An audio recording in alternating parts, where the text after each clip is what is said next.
semuanya, balik lagi bersama saya, Ana Agung Sagung Sanat Sari Dewi, yang merupakan mahasiswi Fakultas Kedokteran Hewan Universitas Udayana dengan NIM 19095511090 dari kelas C, yang kali ini akan menjelaskan tentang pemilihan pakan dan nutrisi untuk anjing dan kucing.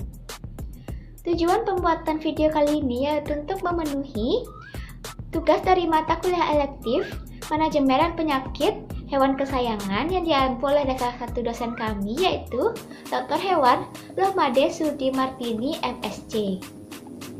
Sebelum mengetahui bagaimana cara memilih pakan untuk anjing maupun kucing, saya akan menjelaskan konsep dari nutrisi dan pakan. Secara konsep, nutrisi dan pakan itu sangatlah berbeda. Pakan merupakan segala sesuatu yang kita berikan kepada hewan untuk dimakan, dan sedangkan nutrisi yaitu apa yang terkandung dalam pakan tersebut. Pakan merupakan salah satu kunci penting dalam pemeliharaan hewan, dan oleh karena itu kuantitas dan kualitas pakan tersebut haruslah diperhatikan. Pakan yang seimbang haruslah mengandung campuran bahan berupa protein, lemak, dan karbohidrat sebagai sumber energi, vitamin untuk metabolisme tubuhnya, mineral air sebagai pengatur suhu tubuh, transportasi, metabolisme, dan komponen penyusun tubuh. Sumber nutrisi tersebut dapat didapat dari daging, ikan, sayuran, telur, dan biji-bijian. Pertama ada daging. Daging merupakan protein hewani yang tersusun dari sebagian besar jaringan otot, jaringan lemak, jaringan ikat, dan pembuluh darah. Kandungan nutrisinya itu ditentukan oleh bagian mana yang diambil. Kandungan nutrisi dari daging itu terdiri atas air sekitar 70-76%, protein 20-22%, dan lemak sebesar 2-9%. Selain sebagai sumber protein dan lemak, daging juga mengandung zat besi, vitamin A, vitamin D, iodin, dan vitamin B seperti tiamin, niacin, riboflavin, dan vitamin 12. Selanjutnya ada ikan. Ikan memiliki kandungan protein sebesar 18%, kandungan lemak 1-20%, asam lemak omega 3, vitamin A, vitamin D, vitamin B6, B12, zat besi, yodium, selenium, dan seng. Ikan biasanya kurang disukai oleh anjing dibandingkan dengan daging. Ikan jenis ikan cod dan hardcod memiliki lemak yang kurang dari 2%, sedangkan untuk ikan makarel, sarden, dan salmon, tuna, mengandung lemak sebesar 5-20%. Disarankan untuk merebus ikan sebelum diberikan ke anjing dengan tujuan untuk menghancurkan enzim tiaminase pada ikan, sehingga tidak terjadinya defisiensi tiamin atau vitamin B1. Selanjutnya ada susu. Susu memiliki kandungan air sebesar 87% dengan laktosa 5%, protein sekitar 3,5%, lemak 3-4%, dan merupakan sumber kalsium, fosfor, vitamin A. Susu sangat disukai oleh anjing maupun kucing. Tetapi pada beberapa jenis anjing kurang toleran terhadap susu dan olahannya. Susu merupakan sumber nutrisi yang baik, namun tidak cukup mengandung zat besi dan vitamin D. Selanjutnya ada sayuran. Sayuran dapat diklasifikasikan dalam 3 jenis ditinjau dari pemanfaatannya dalam pakan, yaitu keseluruhan, daun, dan batang. Sayuran yang biasa digunakan sebagai bahan pakan yaitu kubis, lada, dan kembang kol karena banyak mengandung serat dan air, dan sebagai sumber dari vitamin D. Selanjutnya ada telur. Telur merupakan sumber protein yang dapat diperoleh selain dari daging, ikan, maupun sayuran. Telur mengandung zat besi, protein, riboflavin, asam folat, vitamin B12, vitamin A, vitamin D yang baik untuk tubuh kucing maupun anjing. Hindari pemakaian putih telur pada anjing dengan kondisi mentah karena mengandung avidin, yaitu suatu senyawa yang dapat memecah biotin dalam tubuh anjing yang jika diberikan secara terus-menerus akan mengganggu pertumbuhan dari si anjing tersebut. Selanjutnya ada biji-bijian. Yang termasuk dalam biji-bijian yaitu gandum, padi, jagung, dan barley yang secara umum mengandung 7-14% protein, 2-5% lemak, dan 70-75% karbohidrat. Pada umumnya biji-bijian digunakan sebagai sumber energi. Selanjutnya saya akan menjelaskan tentang jenis pakan anjing. Dapat dibagi menjadi dua, yaitu pakan segar dan pakan siap saji.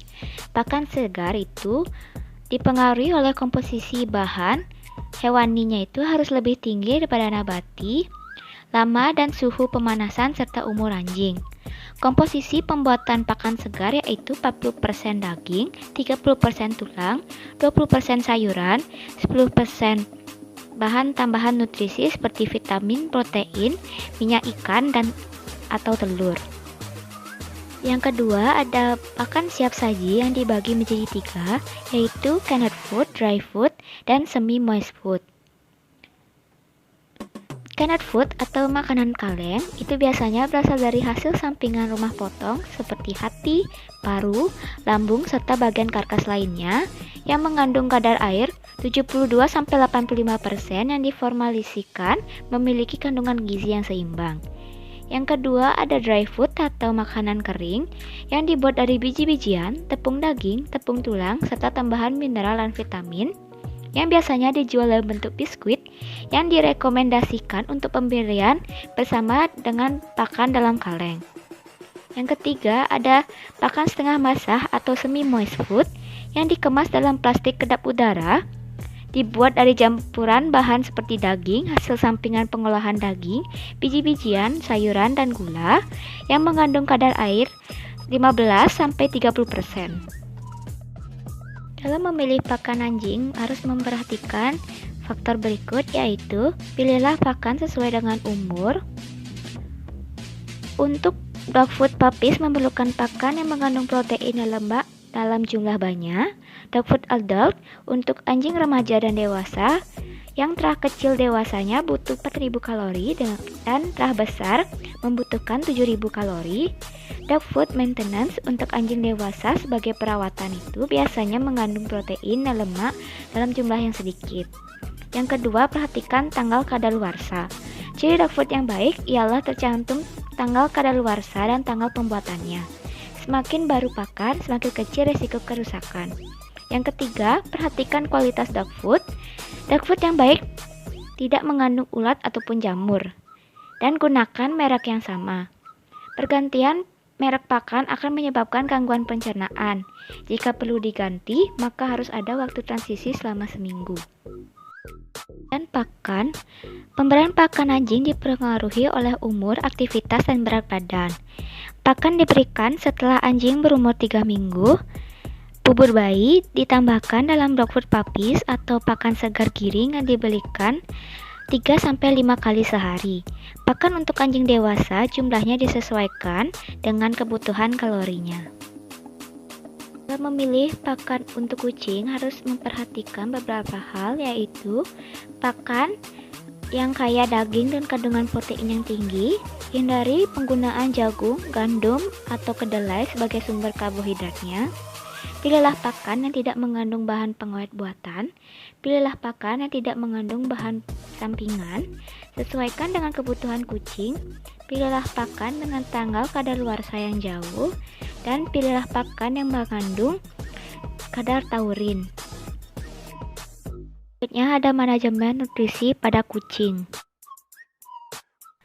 Anak kucing atau kitten, yaitu kucing yang berumur kurang dari 1 tahun, mulai diberikan makanan dengan cara dihancurkan dan dihaluskan pada umur 3-4 minggu. Makanan dengan kandungan protein yang lebih tinggi dan banyak mengandung nutrisi untuk pertumbuhannya. Sampai dengan umur 2-3 bulan, jumlah atau proporsi air dalam makanan bisa dikurangi secara bertahap. Selanjutnya ada kucing dewasa dengan umur lebih dari 1 tahun. Kucing dewasa dengan berat 4-5 kg perlu energi dari makanan sebesar 300 kalori. Usahakan kucing tidak fanatik atau diberi makanan dengan merek yang sama secara terus-menerus. Sesekali perlu pergantian merek makanan agar pencernaannya teralih terhadap berbagai jenis makanan. Perhatikan juga pH dan kandungan mineral makanan agar terhindar dari gangguan saluran kencing. Selanjutnya ada kucing bunting dan menyusui. Pada saat kucing bunting dan menyusui, induk kucing memerlukan makanan dengan kandungan protein yang tinggi. Pada saat bunting biasanya diberikan makanan untuk kitten karena kandungan proteinnya yang tinggi. Suplemen kalsium dapat diberikan pada induk yang menyusui. Dari cara pemberian pakan kucing dapat dibedakan menjadi dua, yaitu makanan selalu tersedia di piring atau di tempat makanan kucing. Jadi, pada saat kucing ingin makan, makanan telah tersedia di tempatnya. Cara ini baik untuk kucing kecil atau kitten, atau kucing yang masih dalam masa pertumbuhan. Perlu diwaspadai karena dapat menyebabkan kecenderungan yang menyebabkan terjadinya obesitas atau kegemukan. Yang kedua yaitu pemberian makanan yang dilakukan 2 atau 3 kali sehari. Pada umumnya makanan diberikan pada pagi dan sore. Cara ini baik untuk kucing dewasa yang pola makannya sudah teratur. Perlu diperhatikan jumlah makanan yang diberikan, karena harus sesuai dengan kebutuhan sehari-hari mereka.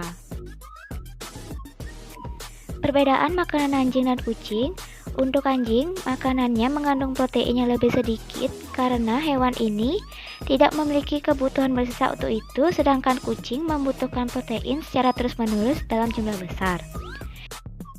Makanan anjing mengandung lebih banyak tanaman dan sereal, sedangkan pada kucing makanan ini atau tumbuhan yang merupakan bahan yang sulit dicerna.